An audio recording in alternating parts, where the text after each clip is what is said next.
Assalamualaikum warahmatullahi wabarakatuh. Nama saya Adi Nugraha, kelas D4 SM 4104, NIM 7708172069. Nah, di sini saya akan mempresentasikan hasil Project Management Plan Digital Marketing. Nama PT-nya itu PT Warna Multimedia. Profil perusahaannya, Warna Multimedia merupakan sebuah perusahaan yang bergerak di bidang kreatif digital yang salah satunya mempunyai jasa yaitu digital marketing. Dengan adanya layanan kami dapat membantu mengembangkan usaha. Pada proyek pelaksanaan kali ini, tim pengerjaan proyek dari perusahaan kami ada PM, editor, marketing, manager, dan stakeholder register. Tujuan dari proyek ini untuk memasarkan dan pembuatan konten dari FJB Pekanbaru, sehingga target tepat sasaran konten yang akan dibuat adalah sebagai berikut: template penjualan, profile company, konten video, dan konten foto.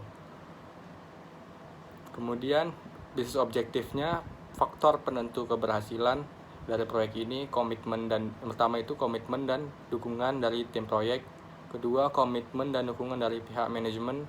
Ketiga, SDM yang kompeten. Yang keempat, kerjasama yang baik. Yang kelima, disiplin sesuai rencana proyek. Yang keenam, dokumentasi lengkap. Yang tujuh, fasilitas yang memadai.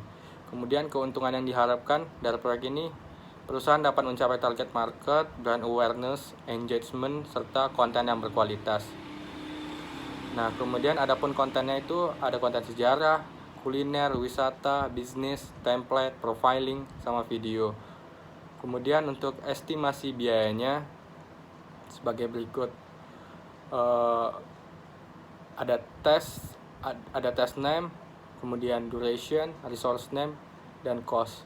Nah, jadi untuk estimasi biayanya seperti berikut. Untuk jadwalnya ini dilaksanakan selama 59 hari. Di tabelnya itu ada test name, duration, start, sama finishnya. Nah, jadi seperti ini. Kemudian project scope management. Scope management approach-nya, selaku PM akan memiliki kendali penuh serta tanggung jawab yang disetujui oleh customer. Kemudian penambahan anggota tim proyek baru diputuskan oleh customer dan manajer proyek. Manajer proyek akan berkomunikasi dengan stakeholder untuk menjelaskan perkembangan proyek untuk mengatur dan melaksanakan proyek dengan mengacu pada rencana proyek yang telah disetujui. Tim proyek tugasnya marketing dan editor. Kemudian untuk WBS-nya, work breakdown structure-nya seperti ini. Pekerjaan dibagi menjadi beberapa divisi sesuai dengan bidangnya masing-masing. Hal ini dilakukan untuk efisiensi dan efektivitas pengerjaan. Untuk schedule management approach-nya seperti ini, ada test name-nya, duration, start, finish, predecessor, dan resource name. Bisa dilihat seperti di tabel ini.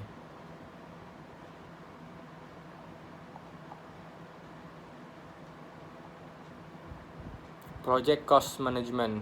Detail cost-nya yang akan dikeluarkan selama pelaksanaan proyek secara detail ditampilkan pada tabel ini. Total cost-nya sekitar 10.650.000.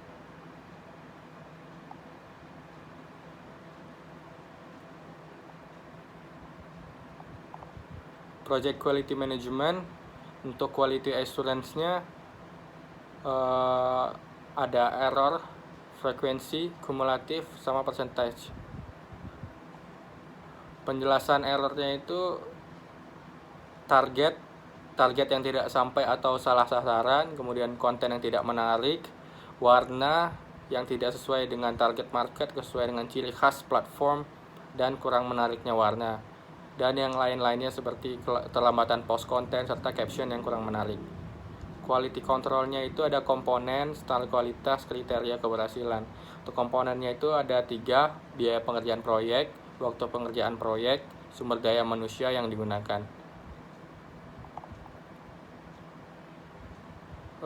Project risk management-nya, kemungkinan yang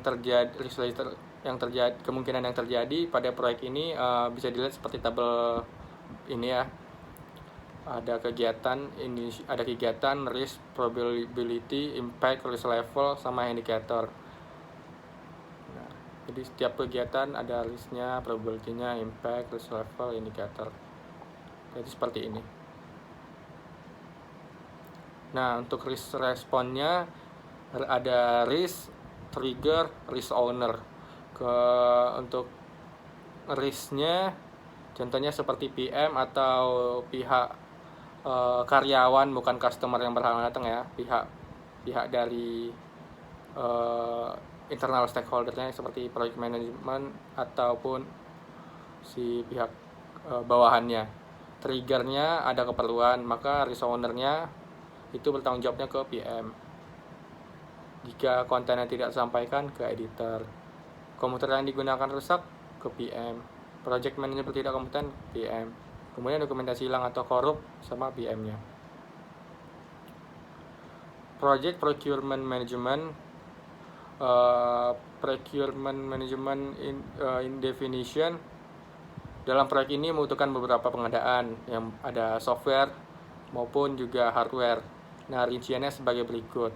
Untuk item itu PC, Adobe Photoshop, Adobe Premiere, Adobe After Effects, CorelDRAW, Microsoft Office, Trello, printer, kamera. Nah, jadi itu seperti software dan hardware-nya. Hal ini digunakan untuk kebutuhan proyek. Nah, kemudian ada project stakeholder management. Di stakeholder registernya seperti ada position, name, internal atau external, project role model, contact information. Jadi untuk kayak kontak hubungannya itu ke sini untuk menghubungi salah satunya. Kemudian stakeholder analysis. Nah, di stakeholder analysis ini ada nama, power or interest, current engagement, potential management strategies. Jadi bisa dilihat seperti di gambar ini. Kemudian expectation matrixnya seperti ini ya. Ada measure of success, priority, expectation, sama guidelines. Ada di sini ada project human resource management, project organization charts kayak tabel racinya ya, ini bisa dilihat.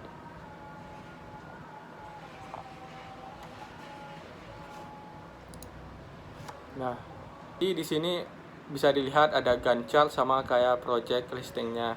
Ada task name, duration, start, finish, predecessor, resource name, cost, risk, kemudian